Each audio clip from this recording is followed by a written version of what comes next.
నమస్తే, welcome to our channel. నేను సిరి.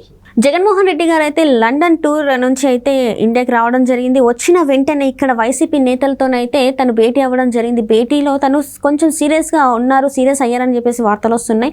అదే క్రమంలో సజ్జల గారి పైన కూడా సీరియస్ అయ్యారని చెప్పేసి కూడా మనం చూస్తున్నాం, మన వార్తలు వస్తున్నాయి. అయితే ఇప్పుడు మరి ఎందుకు జగన్మోహన్ రెడ్డి గారు సజ్జల మీద సీరియస్ అయ్యారు, అసలు ఏం జరుగుతుంది అనేది మనకు వివరించడానికి మనతో పాటు ఉన్నారు ప్రముఖ సీనియర్ జర్నలిస్ట్ డివిఎస్ గారు. నమస్కారం సార్. నమస్తే సార్. ఇప్పుడు చూస్తున్నట్టయితే జగన్ గారు అయితే లండన్ టూర్ నుంచి వెళ్ళి వెనక్కి వచ్చారు, ఇండియాకి వచ్చారు. వచ్చిన తర్వాత నేతలందరితో భేటీ అయ్యారు. అక్కడ కొంచెం సీరియస్గా చర్చలు జరిగినాయి, సీరియస్ అయ్యారని చెప్పేసి తెలుస్తుంది. సజ్జల రామకృష్ణారెడ్డి గారి పైన కూడా బాగా సీరియస్ అయ్యారంటూ వార్తలు వస్తున్నాయి. సో ఇంతకీ అసలు మరి అతను సజ్జల మీద సీరియస్ అయ్యేంత ఏం జరిగింది, అసలు దీన్ని ఎలా చూడాలంటారు? 15 రోజుల్లో అంతా చండాలం చేశారు. నేను లేని 15 రోజుల్లో పార్టీని నాశనం చేశారు. ఇప్పుడు జగన్మోహన్ రెడ్డి ఈరోజే వచ్చాడు. ఏది లండన్ నుంచి కుటుంబ సభ్యులతో ఆయన ఫ్రాన్స్, స్విట్జర్లాండ్ పర్యటించి ఇవాళ ల్యాండ్ అయిన దీంట్లో వెంటనే ఏంటి పార్టీ నాయకులతో సమావేశం. రేపటి కౌంటింగ్కి సమాయత్తం చేయడం కోసం ఏజెంట్లతో మామూలుగా ఏదో దిశానిర్దేశం చేస్తారనుకుంటే ఆయన రావడమే ఫైర్ ఏంటి ఎవరిపైన సీరియస్ అయింది? సజ్జల రామకృష్ణారెడ్డి పైన సీరియస్ అయ్యాడంటే ఇప్పుడు జగన్మోహన్ రెడ్డి లేనప్పుడు ఈ 15 రోజుల్లో వైసీపీ ఎక్కడుంది? కనపడిన దానికి ఎక్కడన్నా? ఈ 15 రోజులు వైసీపీని మూసేశారా?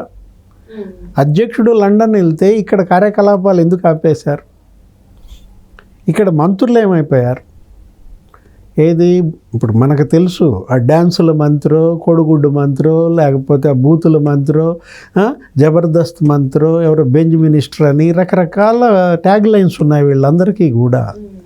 ఏ మంత్రి కూడా ఇప్పుడు పార్టీ అధ్యక్షుడు లేనప్పుడు పార్టీ కార్యకలాపాలు కూడా నిర్దిష్టంగా సాగాలి, స్పష్టంగా దిశానిర్దేశం క్యాడర్కి, లీడర్స్కి, అభ్యర్థులకి ఇవ్వాలి, ప్రెస్ మీట్లు పెట్టాలి.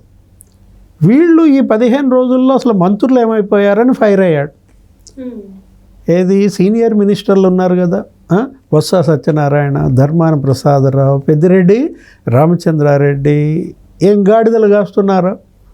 ఇప్పుడు అధ్యక్షుడు లేనప్పుడు మరి ఇది వీళ్ళే కదా చూడాల్సింది, ఎవరికి వాళ్ళు రకరకాల ప్రాంతాల్లో మరి ఇన్ని క్యాబినెట్లలో పనిచేసినటువంటి వీళ్ళు అసలు ఫైర్ అయింది ఎవరి మీద చెప్పనా? సజ్జల మీద కాదు, ముందు ఫైర్ అయింది విజయసాయిరెడ్డి మీద. ఏది విజయసాయిరెడ్డి ఏంటి అసలు ఎక్కడున్నాడు? ఇప్పుడు ఆయన కంటెస్ట్ చేయమన్నారు. ఎక్కడ? నెల్లూరు ఎంపీగా. ఆయనకి ఎన్ని పోస్టులు ఉన్నాయి? 5-6 పోస్టులు ఉన్నాయి. పార్లమెంటరీ పార్టీ లీడరు, ఢిల్లీలో ఆయనే రిప్రజెంటేటివ్, ఇక్కడ ఈ వైసీపీ వైఎస్ఆర్ కాంగ్రెస్ పార్టీలో ఒక ఇన్ఛార్జి. ఏంటి మొన్నటిదాకా ఉత్తరాంధ్రకు ఉన్నాడు కదా కోఆర్డినేటర్గా, ఇప్పుడు నెల్లూరులో అభ్యర్థి. ఇన్ని పాత్రలు పోషించమని నీకు చెబితే అసలు నీ రోల్ ఏది? నెల్లూరు ఎంపీగా నువ్వు ఓడిపోతున్నావంటే కాడి కింద పడేసి తట్టబుట్ట సర్దేసుకుంటావా? ఇవాళ జగన్మోహన్ రెడ్డి 5 ఏళ్ల పరిపాలనలో బాగా లాభపడిన వ్యక్తి విజయసాయిరెడ్డి. ఉత్తరాంధ్రలో విశాఖపట్నం తుడిచేశారు కదా, చాప చుట్టేశారు కదా, కొండలు, గుట్టలు, చెరువులు, అటు కూతుళ్ళు, ఇటు వియ్యంకుడు, వాళ్ళు 100,000 ఎకరాల కబ్జాలు కనపడుతున్న దీంట్లో విజయసాయిరెడ్డి 15 రోజులు ఎక్కడికి వెళ్ళాడు? ఇప్పుడు పొన్నవోలు సుధాకర్ రెడ్డి అంటే అతను వేరు, అతనేంటి అతని పోస్టు ఏఏజీ. ఆయన కూడా లండన్ వెళ్ళాడు, మనం చూసాం ఏదో వీడియో కూడా. అతనికి పార్టీకి సంబంధం లేదు, ఆయన ఏదో ఏడ్చినట్టున్నాడు, అక్కడ కన్నీళ్లు పెట్టుకున్నాడు. ఇతను ఫైర్ అయింది వాళ్ళ బాబాయ్ మీద కూడా. ఎవరు? సుబ్బారెడ్డి మీద. సుబ్బారెడ్డి మరి ఆయన ఇవాళ ఉత్తరాంధ్ర ఇన్ఛార్జి. విజయసాయిరెడ్డిని తప్పించి ఇతను పెట్టాడు. విశాఖపట్నానికి ఇవాళ రాజధాని తెస్తున్నామన్నారు. విశాఖపట్నంకి రాజధాని వస్తుందంటే అక్కడ భావోద్వేగాలు పెంచాలి. అసలు మొత్తం సీట్లు వాళ్లే కొట్టాలి, ఎందుకంటే క్యాపిటల్ తెస్తున్నాం కదా. మరి విశాఖపట్నంలో మరి సీట్లన్నీ వైసీపీ గెలుస్తుందా? మొత్తం తెలుగుదేశం గెలుస్తుందంట. 1-2 సీట్లు కూడా అక్కడ వచ్చే అవకాశం లేదు ఉమ్మడి విశాఖ జిల్లాలో. శ్రీకాకుళం మొత్తం స్వీపు, తెలుగుదేశం, బీజేపీ, జనసేన. విజయనగరంలోనే అక్కడక్కడ ఏదో తెలుగుదేశం అసంతృప్తులు ఉన్న చోట కొద్దిగా గెలిచే అవకాశం ఉందంటున్నారు. గోదావరి జిల్లాలో అసలు జనసేన తెలుగుదేశం పొత్తు దెబ్బకి వాషౌట్ అయిపోయింది వైసీపీ. అసలు ఆ మంత్రులు ఎక్కడున్నారో తెలియదు. గోదావరి జిల్లాలకు ప్రాతినిధ్యం వహించే మంత్రులంతా వాళ్ళే చెబుతున్నారు ఏమని, తెలుగుదేశం గెలుస్తోందని. ఎవరో ఒక మాజీ మంత్రి తెలుగుదేశం గెలుస్తుందని 45 కోట్లు బెట్టింగ్ పెట్టాడంట. ఇప్పుడు పిన్నెల్లి రామకృష్ణారెడ్డి పైన కేసులు ఉన్నాయి. ఆయన ఈవీఎం ధ్వంసం చేశాడు. అతన్ని మరి వీళ్ళంత మేరకు బాధ్యతగా కాపాడారు. అతను పరారయ్యాడు. అతని తమ్ముడు అతను ఇద్దరు కొన్నాళ్ళు హైదరాబాద్లో తలదాచుకున్నట్టున్నారు రాష్ట్ర సరిహద్దులు దాటి.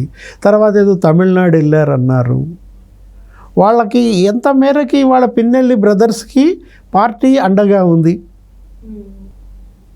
వీటన్నిటికీ కూడా ఎవరి మీద ఫైర్ అయ్యాడు, సజ్జల మీదే ఫైర్ అయింది. కారణం అదనమాట. పోనీ సజ్జల మీదే కేసు పడింది. సజ్జల మీద కేసు పడుద్దని అసలు ఆంధ్రప్రదేశ్లో ఎవరన్నా అనుకున్నారా?